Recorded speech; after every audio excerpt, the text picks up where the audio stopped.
എന്തായാലും വളരെ പ്രധാനപ്പെട്ട കാര്യമാണ്. സുപ്രീം കോടതിയിൽ നിയമ പോരാട്ടം വഖഫ് ബില്ലിനെതിരെ ആരംഭിച്ചു കഴിഞ്ഞു എന്ന പ്രധാനപ്പെട്ട വിവരം കൂടി നമുക്ക് പുറത്തു വരുന്നുണ്ട്. ആ തരത്തിൽ നീക്കങ്ങൾ ഉണ്ടാവുകയാണ്. വഖഫ് ബില്ലുമായി ബന്ധപ്പെട്ട് മുനമ്പത്തെ പ്രശ്നത്തിന് പൂർണ്ണ പരിഹാരമായി എന്ന വാദം ഒരു വശത്ത്, എന്നാൽ അതുണ്ടായിട്ടില്ല, ആശയക്കുഴപ്പം ഇപ്പോഴും തുടരുന്നു എന്ന മറുവാദമുണ്ട്. എന്തായാലും മുനമ്പത്തെ പ്രശ്ന പരിഹാരത്തിന് ഈ നീക്കങ്ങളൊക്കെ വഴി തുറക്കുമോ എന്ന പ്രധാനപ്പെട്ട ചോദ്യമാണ്. എങ്ങനെ ഈ മുനമ്പം നിവാസികളുടെ പ്രശ്നം പരിഹരിക്കപ്പെടും? അല്ലെങ്കിൽ വഖഫ് ബില്ലുമായി ബന്ധപ്പെട്ട് മുസ്ലിം ലീഗ് ആശങ്കപ്പെടുന്ന സാഹചര്യങ്ങൾക്ക് നിയമപരമായ സാധുത കിട്ടുമോ എന്ന ചോദ്യം കൂടിയുണ്ട്. രാജ്യത്തെ 2 സഭകളും പാസാക്കി രാഷ്ട്രപതി ഒപ്പിട്ട് വിജ്ഞാപനം പുറത്തിറങ്ങിയ ഒരു ബില്ലിനെ ചോദ്യം ചെയ്തുകൊണ്ട് നിയമ പോരാട്ടം നടക്കുന്നു.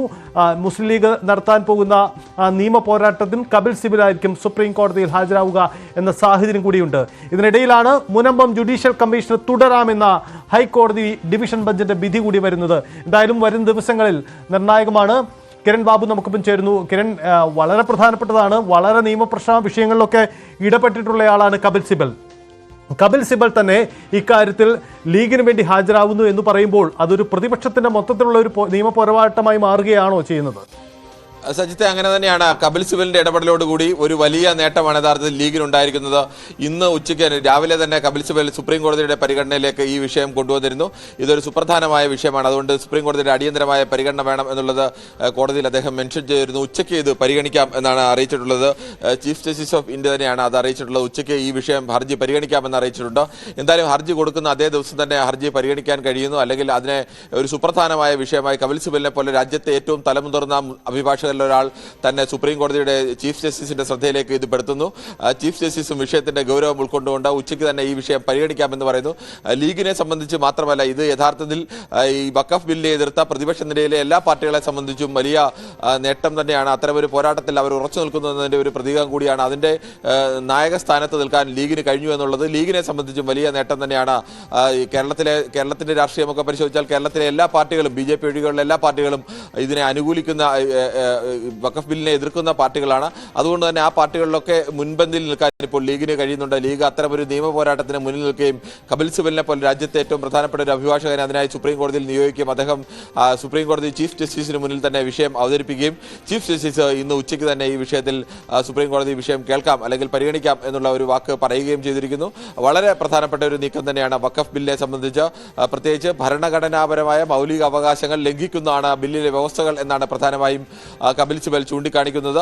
അതുകൊണ്ട് തന്നെ ഭരണഘടനാപരമായ മൗലികാവകാശങ്ങൾ ലംഘിക്കുന്ന വ്യവസ്ഥകൾ പാർലമെന്റ് നിയമത്തിൽ പാസാക്കിയാൽ അക്കാര്യത്തിൽ ഇടപെടാൻ സുപ്രീം കോടതിക്ക് അധികാരമുണ്ട്. മറ്റ് നിയമങ്ങൾ പാസാക്കുന്നത് പോലെയല്ല ഇത്തരം വിഷയത്തിൽ ഇടപെടാനുള്ള സുപ്രീം കോടതിയുടെ അധികാരമുണ്ട്. മൗലികാവകാശങ്ങൾക്ക് മേലുള്ള ലംഘനമാണെങ്കിൽ അത്തരം ഇനി അത് ലംഘനമാണോ ഇല്ലയോ എന്നൊക്കെയുള്ള വിഷയമൊക്കെ പിന്നീട് കോടതി പരിശോധിക്കേണ്ടതാണ്. എന്തായാലും പ്രാഥമികമായി തന്നെ ഇത്തരം ഒരു കേസ് കേൾക്കേണ്ടതാണ്. ഇതിൽ ഗൗരവമുണ്ട് എന്ന് സുപ്രീം കോടതി തിരിച്ചറിഞ്ഞിരിക്കുന്നു. അല്ലെങ്കിൽ സുപ്രീം കോടതി അത്തരം ഒരു നിലപാടിലേക്ക് എത്തിയിരിക്കുന്നു.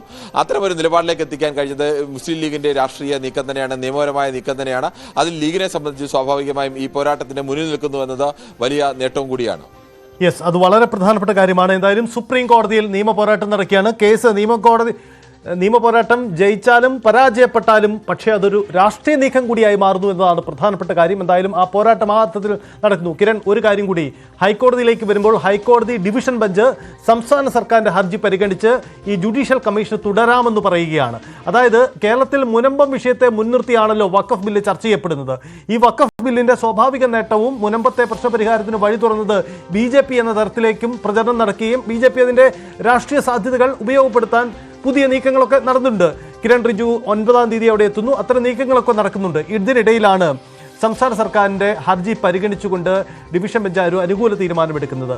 സ്വാഭാവികമായും ഇതിൽ തിരിച്ചടിയേറ്റിരുന്ന സർക്കാർ സംവിധാനങ്ങൾക്ക് അല്ലെങ്കിൽ കേരളത്തിലെ സർക്കാരിനും ഇടതുപക്ഷത്തിനുമൊക്കെ ഒരു അല്പം ആശ്വാസം ഇതിലൂടെ കിട്ടുന്നുണ്ടോ? തീർച്ചയായും അത് വലിയ ആശ്വാസം തന്നെയാണ്. അല്പം ആശ്വാസമല്ല, വലിയ ആശ്വാസം തന്നെയാണ്.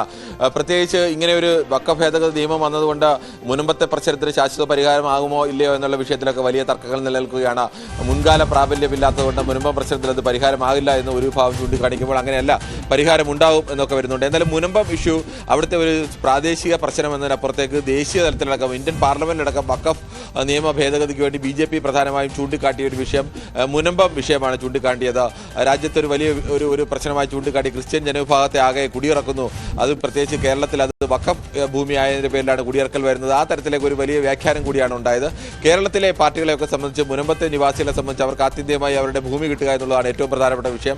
അവിടെ ഏറ്റവും ഫലപ്രദമായി ഇടപെടാൻ കഴിഞ്ഞതും രാഷ്ട്രീയമായി കൂടുതൽ മുതലെടുപ്പിന് കഴിഞ്ഞതുമെല്ലാം BJPക്കാണ്. അതുകൊണ്ട് തന്നെ കേരളത്തിലെ പ്രധാനപ്പെട്ട രണ്ട് മുന്നണികൾക്കും അവിടെ ഒരു പ്രതിരോധം തീർക്കേണ്ട അല്ലെങ്കിൽ അവർക്ക് കാര്യങ്ങൾ കൂടുതൽ വിശദീകരിക്കേണ്ട ഒരു അവസ്ഥ കൂടി ഉണ്ടായിരുന്നു.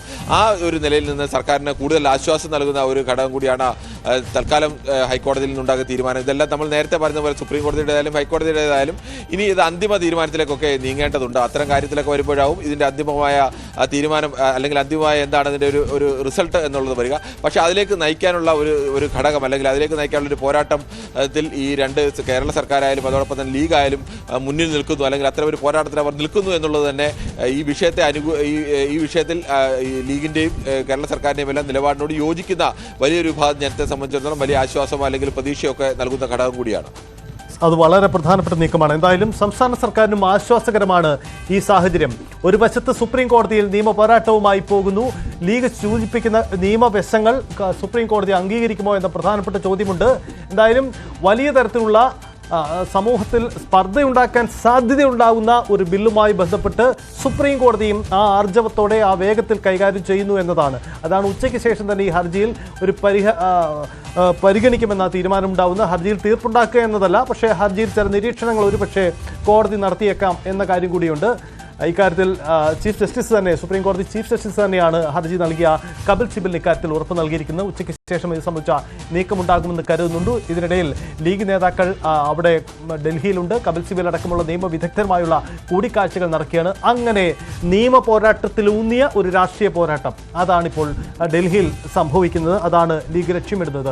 നേരത്തെ കിരൺ സൂചിപ്പിച്ചതുപോലെ ലീഗിനെ സംബന്ധിച്ച് അവരുടെ ശക്തി കേന്ദ്രങ്ങളിൽ നിന്നും ചോർച്ച ഉണ്ടാവാതിരിക്കാൻ ലീഗിനെ നിയമപരമായെങ്കിലും എതിർത്തേ പറ്റൂ. അതുകൊണ്ട് സ്വാഭാവികമായ നീക്കമുണ്ടാകും.